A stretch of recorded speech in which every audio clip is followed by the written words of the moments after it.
Trump ನಡೆಗೆ Australia ಪ್ರಧಾನಿ ಆಕ್ಷೇಪವನ್ನು ವ್ಯಕ್ತಪಡಿಸಿದ್ದಾರೆ. ಹೋರ್ಮುಜ್ ಮೇಲೆ ದಿಗ್ಬಂಧನದಿಂದ ಉಪಯೋಗ ಏನೂ ಇಲ್ಲ. ನೀವು ಹೋರ್ಮುಜ್ಗೆ ಈ ಥರ ದಿಗ್ಬಂಧನ ಹಾಕ್ಬಿಡ್ತೀವಿ, ಸ್ಯಾಂಕ್ಷನ್ಸ್ ಹಾಕ್ಬಿಡ್ತೀವಿ ಅಂತ ಹೇಳಿದ್ರೆ ಏನು ಯೂಸ್ ಇಲ್ಲಪ್ಪ. ಅದು ಟೋಲ್ ಕಟ್ಟುವ ಹಡಗು ತಡೆಯೋದ್ರಿಂದ ಪ್ರಯೋಜನ ಆಗಲ್ಲ. ಹಡಗಲ್ಲಿ ಟೋಲು ಕಟ್ಟಿಬಿಡ್ತಾ ಇದ್ದಾರೆ. ಅವ್ರನ್ನ ತಡೆದ್ರೆ ಎರಡು ಕಡೆ ಅನ್ಯಾಯ ಅಲ್ವಾ ಹಡಗಿಗೆ.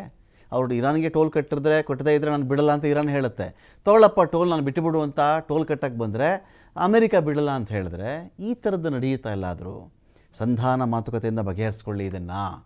ಡೊನಾಲ್ಡ್ ಟ್ರಂಪ್ಗೆ ಸಲಹೆ ಕೊಟ್ಟಿರೋದು ಆಸ್ಟ್ರೇಲಿಯಾದ ಪ್ರಧಾನಿ. ದಿಗ್ಬಂಧನ ವಿಧಿಸುವ ಅಮೆರಿಕ ನಡೆಗೆ ನಾವಂತೂ ಸಪೋರ್ಟ್ ಮಾಡಲ್ಲ. ಆಸ್ಟ್ರೇಲಿಯಾ ಪ್ರಧಾನಮಂತ್ರಿ ಅಲ್ಬನೀಸ್ ಸ್ಪಷ್ಟನೆ ಕೊಟ್ಟಿರೋದು ಇದರ ಬಗ್ಗೆ. ಅತ್ತ ಅಮೆರಿಕ ನಿಲುವಿನ ಬಗ್ಗೆ ಮೌನ ಮುರಿದಿದ್ದಾರೆ ಜಪಾನ್. ಪ್ರಸ್ತುತ ಬೆಳವಣಿಗೆಗಳನ್ನು ಸೂಕ್ಷ್ಮವಾಗಿ ಗಮನಿಸ್ತಾ ಇದ್ದೀವಿ ನಾವು ಕೂಡ.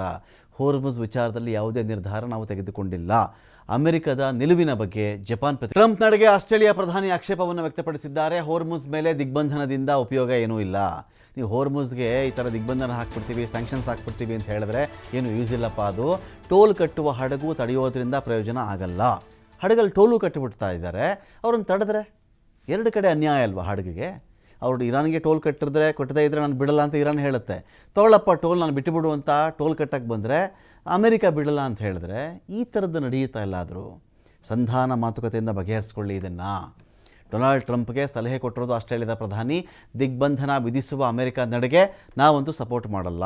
ಆಸ್ಟ್ರೇಲಿಯಾ ಪ್ರಧಾನಮಂತ್ರಿ ಅಲ್ಬನೀಸ್ ಸ್ಪಷ್ಟನೆ ಕೊಟ್ಟಿರೋದು ಇದರ ಬಗ್ಗೆ. ಅತ್ತ ಅಮೆರಿಕ ನಿಲುವಿನ ಬಗ್ಗೆ ಮೌನ ಮುರಿದಿದ್ದಾರೆ ಜಪಾನ್. ಪ್ರಸ್ತುತ ಬೆಳವಣಿಗೆಗಳನ್ನು ಸೂಕ್ಷ್ಮವಾಗಿ ಗಮನಿಸ್ತಾ ಇದ್ದೀವಿ ನಾವು ಕೂಡ. ಹೋರ್ಮುಜ್ ವಿಚಾರದಲ್ಲಿ ಯಾವುದೇ ನಿರ್ಧಾರ ನಾವು ತೆಗೆದುಕೊಂಡಿಲ್ಲ. ಅಮೆರಿಕದ ನಿಲುವಿನ ಬಗ್ಗೆ ಜಪಾನ್